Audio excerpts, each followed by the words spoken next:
செயல்படுத்தவே செயல் திட்டம். ஆனால் செயல் திட்டம் அப்படின்னா என்னங்கிற புரிதல் இருக்கணும்ல. செயல் திட்டம்னா நம்முடைய புரிதல் என்ன? ஒரு காரியத்தை செய்யும் போது செய்ய போறோம்னு யோசிக்கிறோம்ல, அதுதான் செயல் திட்டம். அல்லாஹ் ஒரு செயல் திட்டத்தை தீட்டி கொடுத்துருக்காங்க கையில. என்னுடைய சகோதரத்தை நரகத்துக்குள்ள போறான் அப்படின்னா அவன் போறதான் நினைக்க கூடாது, நான் போறேன்ற நிலைமையில் நிக்க வச்சு அந்த மக்களுக்கு நாம் அழைப்பு பணி செய்யணும். இப்ராஹிம் அலைஹிஸ்ஸலாம் செஞ்ச தாவாலேயே உச்சபட்சமா உலகமே வியந்து போய் பார்க்கிற தாவான தெரியுமா? உடைச்சதுதான். சமுதாயத்தின் ஒருவர் கேட்கிறார், இதெல்லாம் யார் உடைச்சா? எல்லாரும் சொல்றாங்க, ஒரு இளைஞர் இருக்கிறாரு, அதான் கடவுன்றாரு, சில கேட்காதுன்றாரு, அவரா தான் இருக்கும், கூட்டுவா.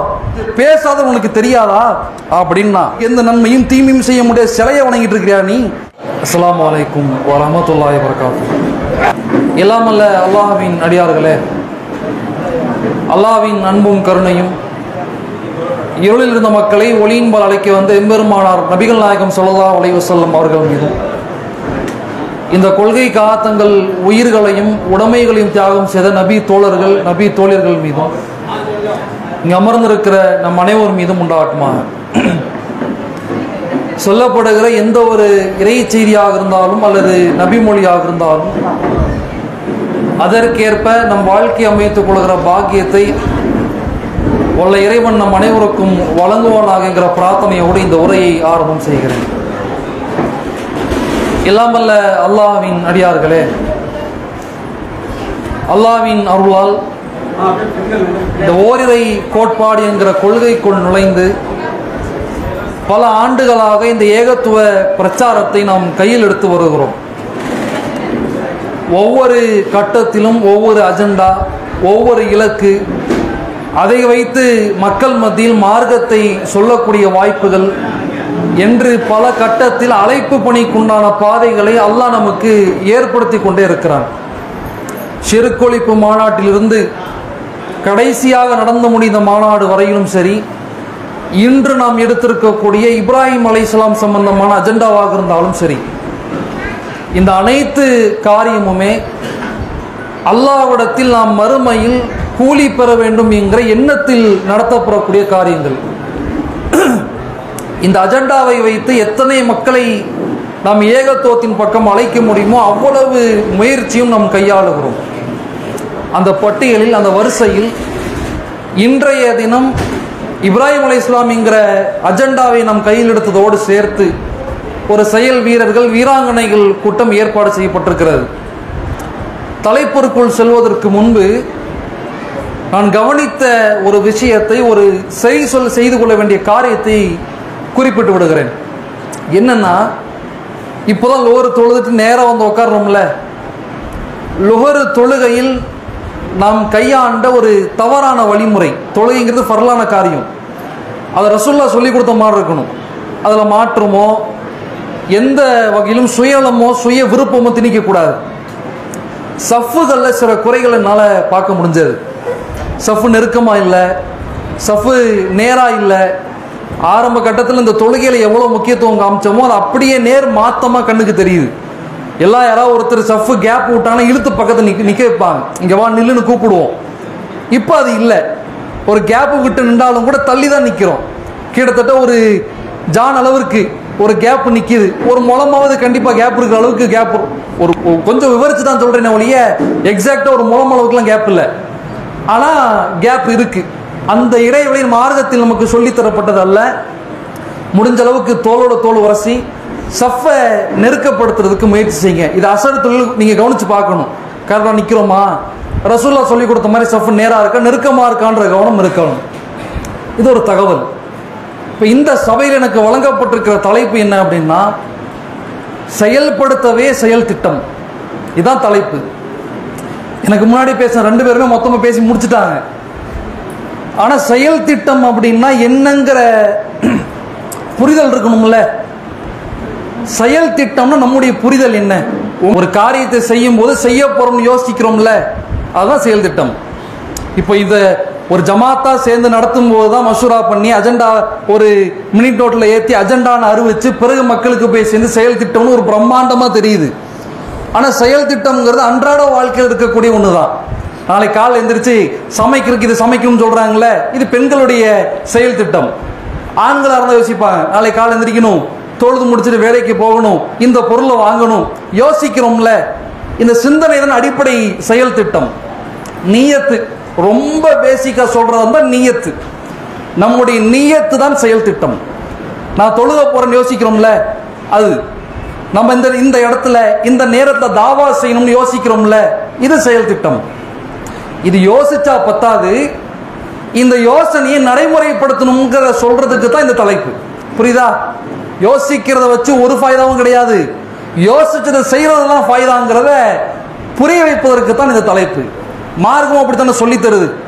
ரசூலுல்லா மக்களுக்கு சொல்லும் போது ஒரு செய்தியை சொல்றாங்க.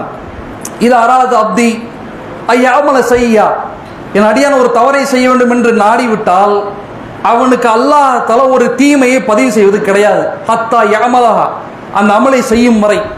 ஃபைதாமில், அந்த தப்பை செஞ்சிட்டான் அப்படின்னா அல்லாஹ் மலக்குக்கு சொல்லுவான், உக்துப், அந்த அடியானுக்கு அவன் செஞ்ச தீமைக்கேற்ப ஒரு பாவத்தை நீங்கள் பதிவு செய்யணும் அல்லாஹ் சொல்லுவான். இதை ரசூலுல்லாஹ் அடுத்து கூடுதலா சொல்றாங்க. இதா அராத ஐ யஅமல ஹஸனா, ஒரு நன்மையான காரியத்தை செய்ய வேண்டும் என்று ஒரு அடியான் நாடினால் அல்லாஹ் மலக்குக்கு சொல்வான், உக்துப் லஹு, அந்த அடியானுக்கு ஒரு நன்மையை நீங்க பதிவு செய்யுங்க. ஃபைதா அமில, ஒருவேளை அந்த நன்மையை செய்து முடித்து விட்டால் உக்துப் பி அஷ்ரிஹா பி அஷ்ரி மிஸ்லிஹா, அவன் செஞ்ச நன்மையை விட 10 மடங்கு அதிகமாக பதிவு செய்யுங்க. 10ஓட நிப்பாடக்கூடாது. இல்ல சபீமியா, 70 மடங்கு வரைக்கும் கொண்டு போய் சேர்த்துருங்கன்றான் அல்லாஹ். ஒரு நன்மையை ஒரு ஆள் செய்யணும் நாடி ஒரு செயல் திட்டத்தை தீட்டி அவர் செய்யும் திட்டத்திற்கு, அந்த திட்டம் தீட்டுகிற காரியத்திற்கு ஒரு நன்மை, தீட்டிய திட்டத்தை நடைமுறைப்படுத்தி விட்டால், செயல்படுத்தி விட்டால் அதற்கு அல்லாஹ்வினுடைய பார்வையில 10லிருந்து 70 மடங்கு அல்லாஹ் தான் நன்மையை கூட்டி தருகிறான். இந்த நன்மையை நோக்கி நாம் பயணிக்க வேண்டும் என்பதுதான் ஆரம்ப காலத்திலிருந்து இந்த காலம் வரை நம்முடைய இலக்கு. இதை செஞ்சா நமக்கு கூலி கிடைக்கும். ஏதாவது உண்டா? இதை செய்ய போறோம்ங்கிறதுனால ஜமாத்துல ஒரு பதவி கிடைக்குங்கிறது உண்டா? ஜமாத்துல உங்களுக்கு அந்தஸ்து கிடைக்கும் உண்டா? இங்க வந்து உட்கார்ந்து இருக்கிறீங்க, இந்த இடத்தில் நாம் உட்கார அமர்ந்தால் அல்லாஹ் நன்மையை தருவான்ற எதிர்பார்ப்பு தான் வர்றோம். இந்த இலக்கை தவிர ஒன்றும் கிடையாது. பேசிக்காவே உலகில் உள்ள எல்லா முஸ்லிம்களுக்கும் அடிப்படையில் இருக்கக்கூடிய செயல் திட்டம் என்ன தெரியுமா? எப்படியாவது சொர்க்கம் போயிடணும்யா, என்ன செஞ்சாவது சரி சொர்க்கத்துக்குள்ள போய் நின்றணும். செஞ்ச பாவத்துக்கு மன்னிப்பு கேட்டு முடிஞ்ச நன்மையை சேர்த்து எப்படியாவது சொர்க்கத்துக்குள்ள போகணும்னு ஆசைப்படுறோம்ல. இந்த ஆசைக்கு உண்டான வாய்ப்புகள் அல்லாஹ் எந்த இடத்துல எல்லாம் தருகிறானோ அது எல்லாத்தையும் பயன்படுத்தணும். அல்லாஹ் நமக்கு சொல்லி தரக்கூடிய அடிப்படை செய்தியெல்லாம் இருக்குல்ல, நமக்கு உண்டான வாய்ப்பு அல்லாஹ் தஆலா ஏற்படுத்தி தர்றான். இப்ப நம்ம செயல் திட்டம் தீட்டுறோம்ங்கிறது ஒரு பக்கம், அல்லாஹ் ஒரு செயல் திட்டத்தை தீட்டி கொடுத்துருக்கான் கையில. இது நான் உனக்கு கொடுத்துருக்கிற பிளான், எக்ஸிக்யூட் பண்றது மட்டும் தான் அவன் வேலை. இப்ப நம்மளா உட்காந்து யோசிச்சு தாவா பண்ணி பண்றது கிடையாது. தாவா பண்ணி பண்ணணும் அல்லாஹ் நமக்கு ஏற்கனவே திட்டம் தீட்டி வைத்திருக்கிறான். இதை ஃபாலோ பண்றது மட்டும் தான் நம்ம வேலை. உதுயா சபிலி ரப்பிக்க பில் ஹிக்மா வ மௌஇதத்தில் ஹஸனா வ ஜாதில்ஹும் பில்லதி அஹ்சன். அல்லாஹ் சொல்லி கொடுத்தான்ல, மக்கள் நீங்க நன்மையின் பக்கம் அழைப்பு பண்ணி நீங்கள் செய்தாக வேண்டும் அல்லாஹ் தஆலா கட்டளை போட்டான்ல. இது அல்லாஹ் நமக்கு தீட்டி தந்திருக்கக்கூடிய திட்டம். இந்த திட்டத்தை கையாளுங்க, இதை நடைமுறைப்படுத்துங்க, இதை ஃபாலோ பண்ணுங்க, நமக்கு மார்க்கம் சொல்லி தருகிறது. இது எந்த அளவுக்கு பண்ணணும் அப்படின்னா, நான் நரகத்துக்குள்ள போயிடக்கூடாதுன்னு எப்படி ஆசைப்படுறேனோ அந்த மாதிரி தாவா பண்ணணும். இப்போ நான் என்னுடைய சகோதரத்தை நரகத்துக்குள்ள போறான் அப்படின்னா அது அவன் போறதான் நினைக்க கூடாது, நான் போறேன்ற நிலைமையில் நிற்க வச்சு அந்த மக்களுக்கு நாம் அழைப்பு பணி செய்யணும். நான் நரகத்துக்குள்ள போறது எனக்கு எப்படி பிடிக்காதோ அதே மாதிரி உலகத்தில் இருக்கிற எந்த முஸ்லிமுமே நரகத்துக்குள்ள போறது எனக்கு பிடிக்காதுன்ற எதிர்பார்ப்போடு நாம் தாவா களத்தில் ஈடுபடணும். ரசூலுல்லாஹ் சொல்லக்கூடிய செய்தி என்ன? தரல் முஃமினீன ஃபீ தராயிஹிம் வ தஆதுஃபீஹிம், நீங்கள் முஸ்லிம்களை ஒருவருக்கு ஒருவர் அன்பு காட்டுவதிலும், ஒருவருக்கு ஒருவர் உதவி செய்து கொள்வதிலும், ஒருவருக்கு ஒருவர் கட்டுப்படுகிற காரியத்திலும் ஒரு முஸ்லிமை ஒரு உடலை போன்று காண்பீர்கள். நான் நீங்க எல்லாம் சேர்ந்த ஒரு உடம்பு.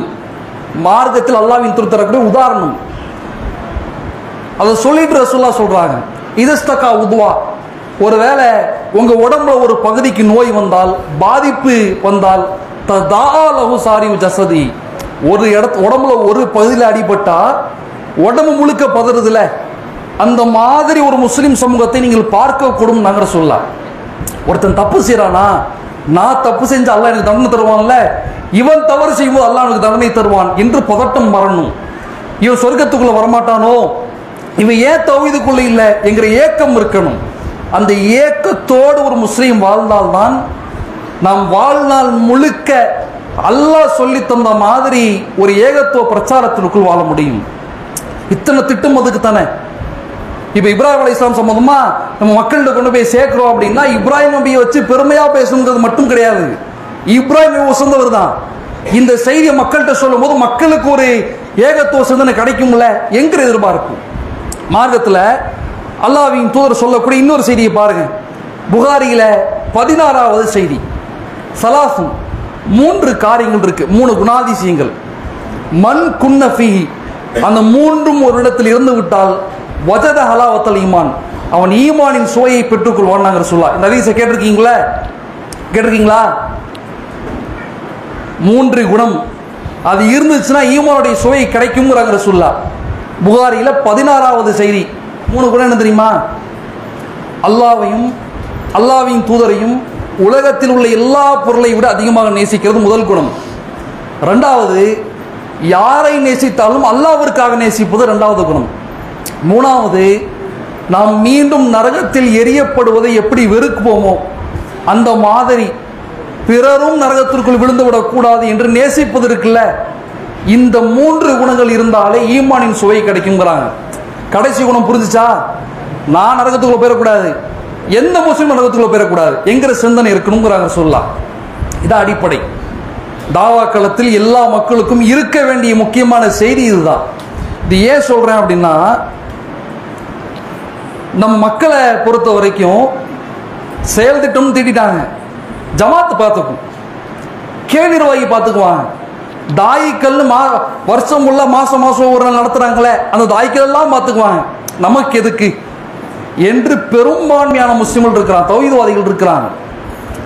இந்த செயல் வீரர்கள் வீராங்கனை கூட்டமே இதை புரிய வைக்கிறதுக்கு தான். வெறுமனே நிர்வாகிகளுடைய கடமை கிடையாது, வெறுமனே தாயிக்களுடைய கடமை கிடையாது.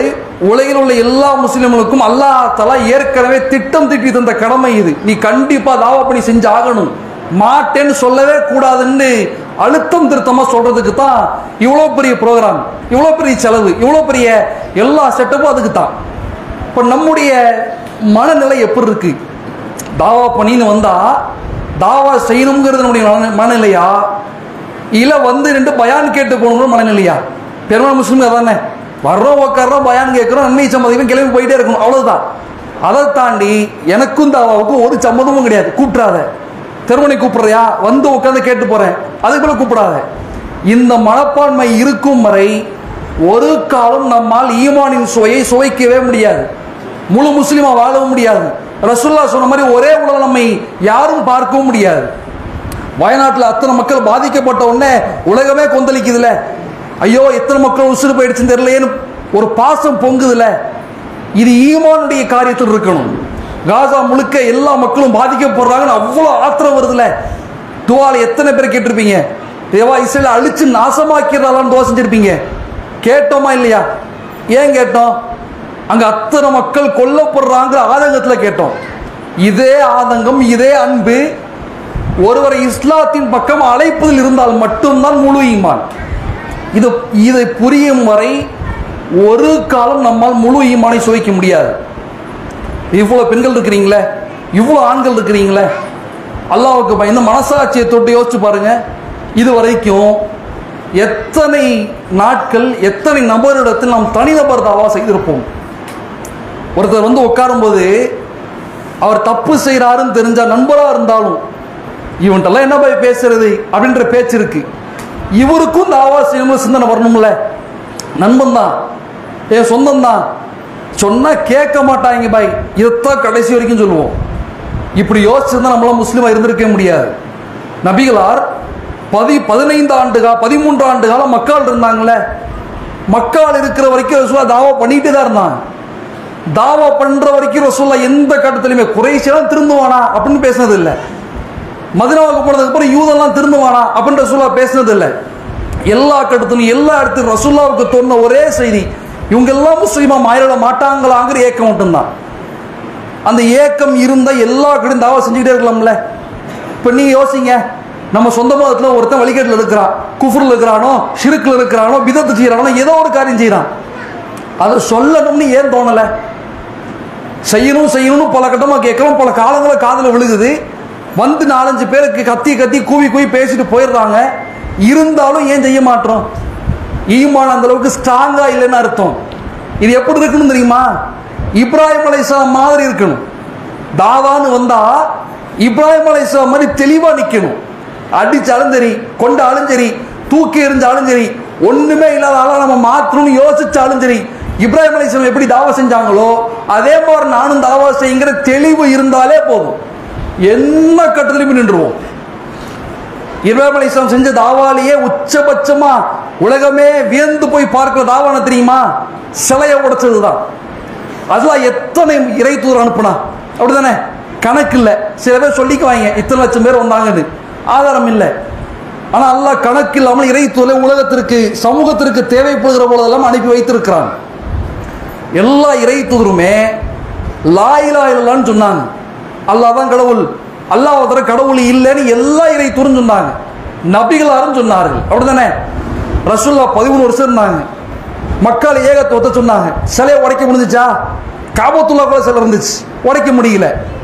ரசூலுல்லாஹ் மதீனாவுக்கு போனாங்க, படையை திரட்டினாங்க, பத்ர் போர்க்களத்தில் வெற்றி கொண்டார்கள். அப்போ வந்து உடைச்சாங்களா? உடைக்க முடியல. அல்லாஹ் 13 வருஷம் மக்கா, 8 வருஷம் மதீனா, கிட்டத்தட்ட ஃபத்து மக்கா எப்போ? ஹிஜ்ரி 8ல எல்லா படையும் கூட்டி பெரும்படையாக சென்று நின்றதற்கு பிறகுதான் நபிகளார் காபாக்குள் இருந்த சிலைகளை உடைத்தார்கள். யோசிச்சு கம்பேர் பண்ணி பாருங்க. ரசூலுல்லாஹ் தாழ்த்தல, ரசூலுல்லாஹ் செஞ்ச காரியம்லாம் உச்சகட்டம் தான். ஒரு படையாக ஒரு காரியத்தை செய்வதும் தனிநபராக ஒரு காரியத்தை செய்வதற்கும் எவ்வளவு வித்தியாசம் இருக்கு. இவ்வளவு பேர் உட்கார்ந்துருக்கோம்ல, எல்லாம் நேரம் போய் நின்று ஒருத்தர் வீட்டுல இருந்து தாவா பண்றதுக்கும் ஒரு ஆள் போய் ஒரு ஆள் தாவா பண்றதுக்கும் வித்தியாசம் இருக்குல்ல. இதை யோசிச்சு பார்க்கணும். ரசூலுல்லாஹ் அவ்வளவு பெரிய படையை கூட்டு போய் மக்கால போய் நின்று காபத்துல்லா சாவியை வாங்கி சிலையை எடுத்து உடைச்சாங்க. கிட்டத்தட்ட எத்தனை ஆண்டு காலத்தினுடைய வாழ்க்கை. ஆனா இப்ராஹிம் அலைஹிஸ்ஸலாம் அவர்கள் தனிநபரா செஞ்சாங்க.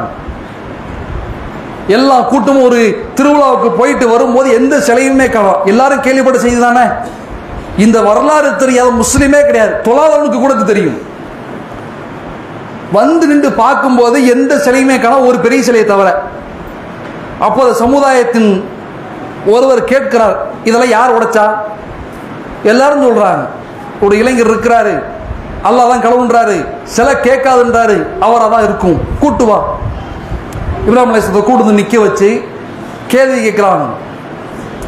அந்த ஃபஅல்த பிஹாதா பிஆலியத்தினா, நீ தான் இந்த காரியத்தை எங்கள் சிலைகளுக்கு நடத்தினாயா? அப்படின்னா புரியுதா? என் சிலையை உடைச்சது நீ தானான்னு கேட்கிறான்.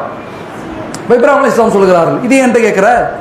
தோ இவ்வளவு பெரிய சிலை நிக்குதுல்ல, இதுதான் உடைச்சிருக்கும், நான் உடைக்கலன்றாங்க இப்ராஹிம் அலைஹிஸ்ஸலாம்.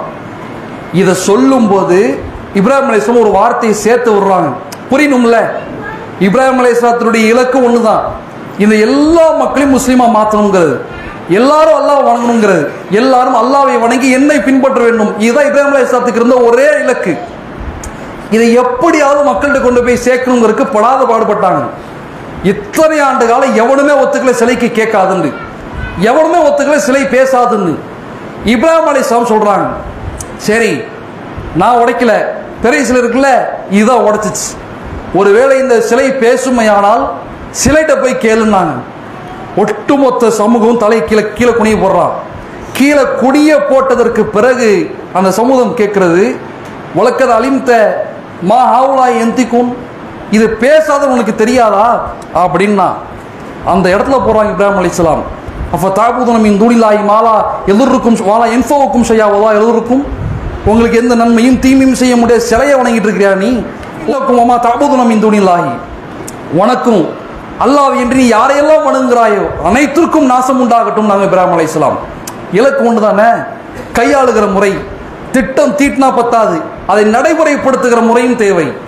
தாவா பண்ணணும் முடிவெடுத்துனா மட்டும் பத்தாது, அதை எந்த கட்டத்தில் எந்த நேரத்தில் எப்படி கையாள வேண்டும் என்கிற சிந்தனையும் இருக்கணும். அதை கடைபிடிக்க வேண்டும், முன் வந்து நின்று எல்லா காரியத்தையும் செய்ய வேண்டும். ஒரு ஆளு ஒரு சமூகத்தை வாய்மூட வச்சார்ல, ஒரு மன்னரை வாய்மூட வச்சார்ல, இந்த தாவா பண்ணி இந்த கையாளுகிற முறை இருந்தால்தான் நம்மால் முழு வீரியத்தோடு ஏகத்துவ பிரச்சாரத்தில் ஈடுபட முடியும். நல்லா யோசிச்சு பாருங்க, எத்தனை வருஷம் ஆயிடுச்சு, எத்தனை ஆண்டு காலமா தௌஹீத் கொள்கையில் இருக்கிறோம், பள்ளிவாசலுக்கு வர்றோம், நிற்கிறோம், தொழுகிறோம், ஜும்மாவை அட்டன் பண்றோம், இந்த ப்ரோக்ராம்ல கூட நிற்கிறோம்ல. நம்மால் எத்தனை மனிதர்களுக்கு ஏகத்துவத்தை எடுத்து சொல்ல முடிந்தது? குறைஞ்சபட்சம் ஒரு ஆளுக்கு தௌஹீதை சொல்லி உள்ள கூட்டு வர முடிஞ்சுச்சா? கூட்டு வந்து ஆகணுங்கிறதல்ல, ஒரு சின்ன சிந்தனை உள்ளுக்குள்ள போட முடிஞ்சுதா? தாவா பணியில் எவ்வளவுக்கு எவ்வளவு நாம் தாழ்ந்து கிடக்கிறோம் என்பதை யோசித்து பாருங்கள். இப்ராஹிம் அலைஹிஸ்ஸலாம் ஓயவே இல்லைல்ல, அவன் அடிக்கும் போது எந்திரிச்சு நின்றாங்க. அவன் முடியாதுன்னு சொல்லும்போது திரும்பவும் ஏகத்துவத்தை மக்கள் மத்தியில் கொண்டு போய் சேர்த்தார்கள். நபிகளாரும் அப்படித்தான் இருந்தார்கள். ரசூலுல்லாஹ் அவருடைய திட்டமும் இதுதான், ஏகத்துவத்தை மக்கள் மத்தியில் கொண்டு போய் சேர்க்கணுங்கிறது தான். இந்த திட்டத்தை ரசூலுல்லாஹ் எப்படியெல்லாம் கொண்டு போய் சேர்க்க முடியுமோ எல்லா வழிமுறையும் கையாண்டாங்க. அதுலேயும் குறிப்பா மக்காவில் யாருமே ரசூலுல்லாஹ்வை ஏற்றுக்க மாட்டாங்கன்ற கட்டம் இருக்கும்போது கூட ஏதாவது ஒரு இடத்துல மக்கத்து குறைஷியோ காஃபிரோ ஒருத்தர் நிற்கிறா அப்படின்னா அந்த இடத்துல மக்கள் நபிகளார் தாவா பண்ணி செய்வார்கள். ஒரு அரபி கூட்டம் நிற்கிது, ரசூலுல்லாஹ் பக்கத்தில் போய் நிற்கிறாங்க, யாருமே இல்லை, ஒரு 2-3 பேர் தான் இருக்கிறாங்கன்னு இருந்தாலும் நபிகளார் அந்த இடத்தில் மார்க்கத்தை எடுத்துரைக்கிறார்கள். லா இலாஹா இல்லல்லாஹ்னு சொல்லுங்க, கொள்கைக்குள்ள வாங்க, அல்லாஹ் உங்களை காப்பாற்றுவான்ல, அல்லாஹ் உங்களுக்கு ஏகத்துவத்தை கொடுத்தா நீங்க நரகத்தில் போகாமல் அல்லாஹ் உங்களை காப்பாற்றக்கூடும் ஏகத்துவத்தை அந்த இடத்தில் எடுத்துரைக்கிறார்கள். அவன் ரசூலுல்லாஹ்வை குதிரை மூலமாக உதைத்து விட்டு அந்த இடத்தை விட்டு செல்லுகிறான். அப்புறமா அபூபக்கர் அவர்கள் வந்து பார்த்து ரசூலுல்லாஹ் கூட்டிட்டு போறாங்க. ஒரு செய்திதான், எந்த இடத்திலெல்லாம் ஏகத்துவத்தை மக்கள் மத்தியில் எடுத்துரைப்பதற்குண்டான வாய்ப்பை அல்லாஹ் தருகிறானோ அந்த வாய்ப்பை நழுவ விடக்கூடாது, டக்குன்னு பயன்படுத்தணும். அது சொந்தமாக இருந்தாலும் சரி, நண்பனாக இருந்தாலும் சரி, அத்தாமாவாக இருந்தாலும் சரி, யாராக இருந்தாலும் சரி, ஒரு தவறை எடுத்துரைப்பதற்குண்டான வாய்ப்பு கிடைக்குது அப்படின்னா டக்குன்னு பயன்படுத்தணும். அதான் ஈமான், அதான் ரசூலுல்லாஹ் சொல்லி கொடுத்தது, அதான் இப்ராஹிம் அலைஹிஸ்ஸலாம் செஞ்சாங்க. இந்த செயலை அல்லாஹ் தஆலா திருமறையில் சொல்லி தான் நபிகாருக்கு சொல்லுகிறான். லக்கத் கான லக்கும் ஃபீ ரசூலில்லாஹி உஸ்வத்துன் ஹஸனா. நமக்கு அல்லாஹ் சொல்லுகிற செய்தி, இந்த இறை தூதர் முகமதிடத்தில் உங்களுக்கு முன்மாதிரி உண்டு. அந்த முகமதுக்கு அல்லாஹ் சொல்லுகிறான், இத்தபி மில்லத்தை இப்ராஹிம் ஹனீஃபா, இந்த இப்ராஹிமுடைய வழிமுறை நீங்கள் பின்பற்றுங்கள். ஏன் தெரியுமா? இவர் கையாண்ட விதம் அப்படி. அல்லாஹ் ஒரு காரியத்தை திட்டமிட்டு இது செய்யன்னு சொன்னா மறுக்கவே மாட்டாரு, அஸ்லின் கேட்ட கட்டுப்பட்டு போயிடுவாரு. அல்லாஹ் ஒரு திட்டத்தை தீட்டினால் அதற்கு மறு பேச்சு இப்ராஹிம் அலைஹிஸ்ஸலாம் இருக்காது. அதெல்லாம் நீங்க ஃபாலோ பண்ணுங்க ரசூலுல்லாஹ்ட்ட சொன்னா. ரசூலுல்லாஹ் அப்படிதான் இருந்தாங்க. ரசூலுல்லாஹ்வை பற்றி அல்லாஹ் நம்மிடத்தில் சொல்லுகிறான், நான் உங்களுக்கு ஒரு காரியத்தை சொல்றேன், நான் அதை ஃபாலோ பண்ணிட்டு போங்க, அவ்வளவு உங்க வேலை. ரசூலுல்லாஹ் அப்படிதான் இருந்தாங்க. பாருங்க என்ன அல்லாஹ் தஆலா எடுத்து காட்டுகிறான். நல்லா யோசிச்சு பாருங்க, நம்முடைய வாழ்க்கை ரசூலுல்லாஹ் சொல்லி கொடுத்த மாதிரி தான் இருக்கா? அல்லாஹ் திட்டம் திட்டின மாதிரி தான் வாழ்க்கை போகுதா, இல்ல மனம் போன போக்கில் போகுதா? எல்லாம் கேள்வி கேட்கணும்ல. இன்னும் சொல்றதா இருந்தா அல்லாஹ் நமக்கு ஒரு செய்தியை சொல்றான். இப்ப இப்ராஹிம் அலைஹிஸ்ஸலாத்தை பத்தி சொன்னனால இதை பதிவிட வேண்டிய கட்டாயம். நம்ம எல்லாருக்கும் இப்ராஹிம் அலைஹிஸ்ஸலாம்னு பேசினாலே ஒரு பெருமை. இப்ராஹிம் அலைஹிஸ்ஸலாம் தியாகத்துக்கு ஈடாக முடியுமா? எல்லாரும் பேசுவோம்ல. ஹஜ்ஜு பெருநாள்ல தவறாமல் எல்லோரும் பேசுகிற பயானும் அதுதான். இப்ராஹிம் அலைஹிஸ்ஸலாத்துடைய வரலாறு, அவருடைய மகன் இப்ராஹிம் அலைஹிஸ்ஸலாம் அவர்கள் அறுக்கு சென்ற வரலாறு. இந்த வரலாறை கேட்காத பேசாத, அதை கேட்கும் போது புல்லரிக்காத முஸ்லிமே இருக்க முடியாது. அவ்வளவு தடவை கேட்டாச்சு. இப்ராஹிம் அலைஹிஸ்ஸலாம்னு சொன்னாலே உள்ளத்துல அவ்வளவு ஒரு உற்சாகம். இந்த நபியை பற்றி அல்லாஹ் சொல்லுகிறான், இன்ன அவுலன் நாசிப் இப்ராஹிம், இப்ராஹிமுக்கு உண்மையாவே நெருக்கமான தகுதியான ஆட்கள் யார் தெரியுமா? லல்லதி நத்தபஹு, யாரெல்லாம் இந்த இப்ராஹிமை பின்பற்றுகிறார்களோ அந்த மக்கள் தான் இப்ராஹிம் எனக்கு நெருக்கமானவர் என்று சொல்வதற்கு தகுதியானவருங்கிறாங்களா? புரியுதா? எனக்கு இப்ராஹிம் அலைஹிஸ்ஸலாம் ரொம்ப பிடிக்கணும் வாயில சொல்றதில்ல, அவர் செஞ்சதை செய்யுங்கிறான்ல. சொல்லிட்டு அல்லாஹ் அடுத்த கட்டமாக நபிகளாரை பற்றியும் சொல்லுகிறான். வஹாதன் நபியு வல்லதீன ஆமனு, ஈமான் கொண்டதும் நபியும் அப்படித்தான் இருந்தார்கள். அதனால இப்ராஹிம் அலைஹிஸ்ஸலாம் முகமதுக்கு நெருக்கமானவர். நமக்கும் இப்ராஹிம் அலைஹிஸ்ஸலாம் நெருக்கமா இருக்கணும் அப்படின்னா இப்ராஹிம் அலைஹிஸ்ஸலாம் மாதிரி வாழணுங்கிறாங்களா? உண்டுல. இப்ராஹிம் அலைஹிஸ்ஸலாம் ஒரு பிளானை போட்டாங்கன்னா எக்ஸிக்யூட் பண்ணாம இருக்கிறதே கிடையாது. முடிஞ்ச அளவுக்கு ஏகத்துவத்தை எல்லா இடத்துலயும் மக்கள் போய் சேர்த்துருவாங்க. ரசூலுல்லாஹ் அப்படித்தான் இருந்தாங்க. இன்னொன்று கூடுதலா சொல்றதா இருந்தா, கடைசியா பயான் பேசும்போது சொன்னாங்களே முஅத்தா போர்க்களம், ஒரே ஒரு செகண்ட் யோசிச்சு பாருங்க. நேரத்தை செலவழிச்சு வந்து பள்ளிவாசல் உட்காந்து பயான் கேட்கறதே பெரிய தியாகம் அப்படின்னு யோசிக்கிற கட்டம், அப்படிதானே? இதுல நாங்க போய் தாவா வேற பண்ணுமா?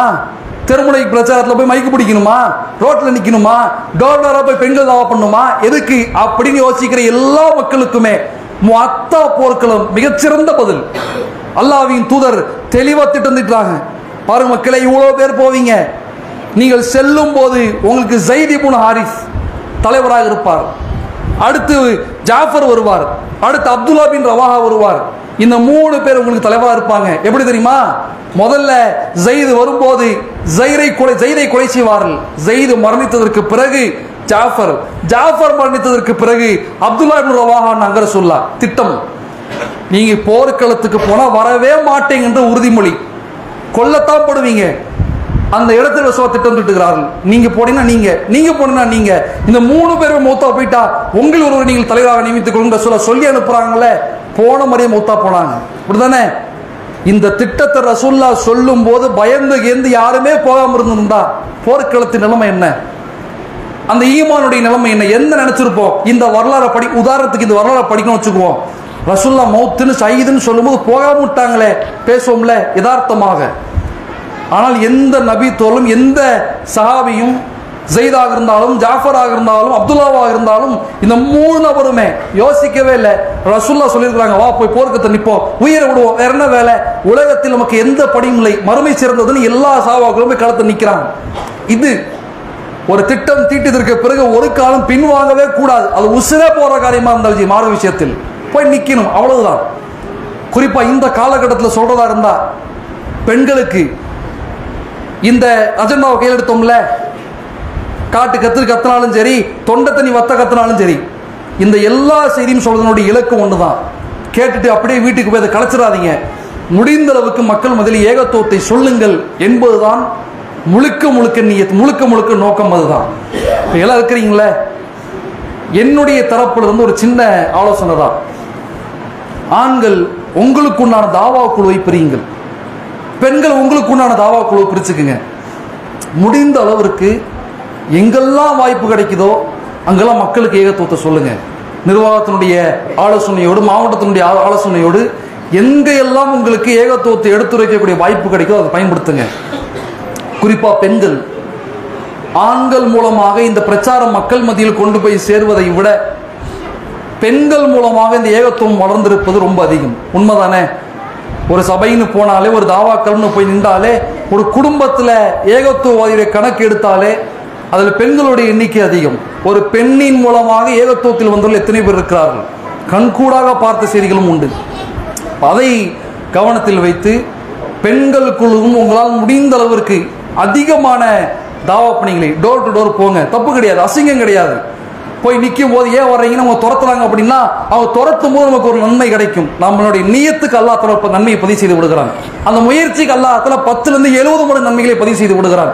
டோர்ல போய் நின்றா போதும், அவன் கேட்கறான தாவா செய்யுங்க, கேட்கலான கிளம்பி வாங்க. நம்ம முயற்சிக்கு அல்லாஹ் தஆலா நன்மை தந்து கொண்டே இருப்பான். அப்படிதானே? ஒரு தடவை போனா துரத்துறான், 10 தடவை போகும்போது வழிதான் நின்று கேட்பான். அவன் கேட்கும் போது ஏதோ இடத்துல அல்லாஹ் தஆலா ஏகத்துவ சிந்தனையை போட்டுட்டான் அப்படின்னா, ஏற்கனவே சொன்ன மாதிரி அவன் செய்கிற எல்லா அமலுக்குன நன்மை தொடர்ச்சியாக நாம் மரணிக்கும் வரை, மரணித்த பின்பும் கூட சதக்கத்துல் ஜாரியாவை போன்று வந்து சேர்ந்து கொண்டே இருக்கும். சும்மா போய் சொல்லுவீங்க, முதல்ல போகும்போது துரத்துவான், 2வது போகும்போது சொல்லித்தொழன்னு கேட்பான். கேட்கும் போது தொழுகிக்குவான். அல்லாஹ் சொல்றான்ல, அல்லாஹ் இப்படி செய்தியை சொல்லியிருக்கிறான்ல, நீங்க சொல்லும் போது சரி தொழுவோமே, ஏன் இத்தனை வருஷமா தொழுகாம விட்டோம், இப்போ தொழுகுவோம் அப்படின்னு பள்ளிக்குள்ள கால் எடுத்து வச்சா, அவன் மரணிக்கும் வரை அவன் தொழக்கூடிய ஒவ்வொரு தொழுகைக்கும் உங்களுக்கு நன்மை வந்து சேர்ந்து கொண்டே இருக்கும். அதுக்கு நீங்க தொழக்கூடாதுன்னு இல்லை, நீங்களும் தொழுகணும், அவருடைய நன்மை வந்து சேர்ந்துக்கிட்டே இருக்கும். இதான் மார்க்கம் நமக்கு சொல்லித்தரக்கூடிய செய்தி. இன்னொன்று தெரியுமா? தனிநபர் தாவா, பெண்கள் பயான், இது எல்லாவற்றையும் சேர்த்து இந்த காலகட்டத்தில் நாம் மக்களுக்கு எடுத்துரைக்க வேண்டிய அழுத்தம் திருத்தமான செய்திகள் இருக்கிறது. பக்கத்து வீட்டுக்காரர் இருந்தாலும் சரி, யாராக இருந்தாலும் சரி, இந்த போதை, கஞ்சா, சிகரெட்டு, மது, இது எல்லாமே வந்து அளவே இல்லாத அளவிற்கு சமூகத்தின் மத்தியில் பரவி கிடக்கிறது. கண்ட்ரோலும் பண்ண முடியல, சொன்னாலும் திருந்துற மாதிரியும் இல்லை, அப்படின்ற அளவுக்கு உச்சகட்டத்தில் எல்லா செய்திகளும் போய் கிடக்கிறது. அதில் இன்னும் மோசமான வருத்தத்திற்குரிய செய்தி என்னன்னா, இஸ்லாமிய சமூகத்தை சார்ந்த மக்களும் கூட, இளைஞர்களும் கூட இந்த மது, கஞ்சா போன்ற காரியங்களில் விழுந்து கிடப்பது இன்னும் பெரும் வருத்தத்தை அளிக்கிறது. இவன் இந்த கஞ்சா அடிக்கிறதா நமக்கு என்ன பாதிப்புன்றது அல்ல, ஒரு ஹராமான காரியத்தை செய்கிறான். இவன் ஹராம செய்யும் போது இவனால் இவனுடைய குடும்பம் பாதிக்கப்படுது. நாளை மறுபடியும் நரகத்துக்கு போகிற வாய்ப்பையும் அல்லாஹ் தஆலா ஏற்படுத்தி விடுகிறான். இவன் இந்த கஞ்சா விட்டு வெளியே வந்து சொர்க்கத்துக்குள்ள போகணுங்கிற எண்ணத்தோடு நீங்கள் தாவா பண்ணி செய்யணும். கஞ்சா சம்பந்தமான பிரச்சாரங்களை முடிந்த அளவுக்கு உங்களுடைய சமூகத்து மத்தியில் கொண்டு போய் சேர்த்து விடுங்க. ஏன்னா இப்போ இந்த மாதத்தில் நாம் எடுத்திருக்கக்கூடிய அஜெண்டாவும் அதுதான். இளைஞர்கள் சம்பந்தமான ஏகத்துவ பிரச்சாரம் பண்ணி இப்ராஹிம் அலைஹிஸ்ஸலாத்தை வச்சு இளைஞர்களுக்கு கொண்டு போய் சேர்க்க வேண்டிய செய்திகள். இப்போ அந்த செய்தியை முறையாக பயன்படுத்தணும். இந்த மாதத்தில் உங்களால் முடிந்த அளவுக்கு இளைஞர்களுக்கு ஏகத்துவத்தை சொல்லுங்கள். இன்னும் கூடுதலாக செய்கிறதா இருந்தால் அங்கங்கே உங்கள் கிளைகளில் உங்கள் வீடுகளில் இளைஞர்கள் இளைஞர்கள்னு யாரெல்லாம் இருக்காங்களோ அவங்கள வீட்டுக்குள்ளே உட்கார வச்சு கூட ஒரு சின்ன பயானோ ஒரு சின்ன எச்சரிக்கைகளோ குர்ஆன் வசனமோ ஒரு நோட்டீஸோ ஒரு சின்ன புத்தகமோ ஏதோ ஒரு வகுப்பு கூட உங்களால் எடுக்க முடியும். ஒன்றே ஒன்று தான், யோசிக்கிறது மட்டும் போதுமானது கிடையாது, அதை செயல்படுத்துவது மிக முக்கியமானது. திட்டம் திட்டங்கிறது என்ன வேணாலும் செய்யலாம். நம்ம மோடிஜி மாதிரி பேசிடக்கூடாது, நம்முடைய அரசு மாதிரி பேசிடக்கூடாது. போகிற வர இடத்துல இதை பண்ண போகிறேன் அதை பண்ண போகிறேன்ற பேச்சு முக்கியம் இல்லை, செயல் முக்கியம். அந்த செயல் தான் நமக்கு நன்மையை பெற்றுத்தரும், மறுமையை நமக்கு வெற்றியை பெற்றுத்தரும் என்பதை யாரும் மறந்துவிடக்கூடாது. எல்லாவற்றையும் தாண்டி நாம் செய்கிற இந்த அனைத்து காரியமுமே மறுமைக்கானது மட்டும்தான். இது மறந்துடக்கூடாது. தாவா நியத்தை வச்சோம் செஞ்சோம் அப்படின்றது மட்டும் முக்கியம் அல்ல. இந்த எல்லாவற்றையும் தாண்டி நாம் இதை செய்வது மறுமைக்குண்டானது. அல்லாஹ்விடத்தில் கூலி எதிர்பார்த்து இங்க நியத்து இருக்கணும். ஏதோ ஒரு சின்ன இடத்துல கூட இந்த அமலுக்கு இந்த காரியத்துக்கு யாராவது என்ன பெருமையா பேசிட மாட்டாங்களா அப்படின்னு யோசிச்சிங்க அப்படின்னா அமல் நாசமாயிடும். அல்லாஹ்வின் தூதர் சொல்லக்கூடிய செய்தி, மக்களை பார்த்து அல்லாஹ்வின் தூதர் சொல்கிற செய்தி, நம்ம தொழுக மாட்டோங்கிற பயம் ரசூலுல்லாஹ்வுக்கு இல்லை, நம்ம குர்ஆனை ஓதாம போயிடுவோமோ அப்படின்ற பயம் ரசூலுல்லாஹ்வுக்கு இல்லை. அல்லாஹ்வின் தூதர் பயப்படக்கூடிய மிக முக்கியமான செய்தி, இன்ன அஹ்வஃப அகாஃபு அலைக்கும், எனக்கு அதிகமான பயம் எதில் தெரியுமா, ஷிர்குல் அஸ்கர், சின்ன சின்ன இணைவைப்பு நீங்கள் அங்கங்கே பண்ணிடுவீங்களோன்ற பயத்தை ரசூலுல்லாஹ் சொன்னாங்க. ஒரு நபி கேட்குற ஒமா ஷிர்குல் அஸ்கர், அதுன்னு சின்ன இணைவைப்பு, பெரிய இணைப்பு தெரியும், லாத்து உஸா மனாத்து நாங்கள் போயிட்டோம்னா இஸ்லாத்தோட வெளியே போது எங்களுக்கு புரியும். அது என்ன சின்ன இணைவைப்புன்னு கேட்கும்போது நபிதார் சொல்லுகிறார்கள், அரியா முகஸ்துதி, உங்களுக்கே தெரியாமல் நீங்கள் செய்யக்கூடிய காரியம் முகஸ்துதியாக வந்து நின்றும். அதை சொல்லிட்டு ரசூலுல்லாஹ் சொல்றாங்க, யாரெல்லாம் முகஸ்துதிக்காக பெருமைக்காக அல்லாஹ்விடத்தில் நன்மை எதிர்பார்க்காமல் உலக போதைக்காக இந்த அமல்களை செய்தார்களோ அவர்கள் மறுமையில் வந்து நிற்கும் போது அல்லாஹ் தஆலா கேட்பான். அல்லாஹ் கேட்கக்கூடிய கேள்வி, இதா ஜுஸியன் நாஸ் பி அமாலிஹிம், எல்லா மக்களுக்கும் அல்லாஹ் தஆலா அவர்களுக்கு உண்டான கூலி தந்து முடிக்கும் போது இவன் வந்து நடுவில் நிற்பான். அல்லாஹ் எனக்கு கூலின்னு கேட்பான். அப்ப அல்லாஹ் சொல்வானாம், இதுஹபு இலல்லதீன குந்தும் துராவுன ஃபித் துன்யா, உலகத்தில் நீங்கள் யார் பார்ப்பதற்காக அமல்கள் செய்கிறோம் அந்த மக்களிடத்தில் போங்கள், போய் நில்லுங்க. ஃபந்துரு ஹல் தஜிதுன இந்தஹும் ஜஸா, அவங்க கூலி கொடுப்பாங்கன்னு பாருங்க அல்லாஹ் தஆலா மறுமையில் சொல்வான். உலகத்தில் யாருக்காக செஞ்சியோ அவன்கிட்ட போ, அவன் கொடுத்தா நீ நன்மை சம்பாரிச்சுக்க, சொர்க்கத்துக்குள்ள போய்க்கும்பான்ல, அவனுக்கே நன்மை கிடைக்காது, அவன் யாருக்கு கொடுப்பான்? இந்த கட்டத்தில் வந்து நிற்போம்னு ரசூலுல்லாஹ் சொல்லி தந்தாங்க. அதையும் கவனத்தில் வைத்துக்கொண்டு தாவா பணி செய்வது இலக்கு. திட்டம் தீட்டுவது போதுமானதல்ல, திட்டத்தை செயல்படுத்த வேண்டும், அல்லாஹ்விற்காக செய்ய வேண்டும். இந்த முழுக்க தாவா பணிகள் அல்லாஹ்விற்காக மட்டும் எங்கள் நியத்தோடு இருங்கள். குழுக்களை பிரித்தாலும் நான் தான் தலைவி நான் தான் தலைவன்ற பேச்சு இருக்கக்கூடாது. யாரை தலைவனாக இருந்தாலும் சரி, யார் தலைவராக இருந்தாலும் சரி, அவங்க சொல்லும் போது தாவா பண்றோமா, நன்மை எனக்கு போதும், நீங்கள் நியத்தோடு செயல்படுங்கள். நம்முடைய அமல்களை ஏற்றுக்கொள்ள அல்லாஹ் போதுமானவன். வாஹ்ரு தஅவானா அல்ஹம்துலில்லாஹி ரப்பில் ஆலமீன். அஸ்ஸலாமு அலைக்கும் வரஹ்மத்துல்லாஹி வபரகாத்துஹு.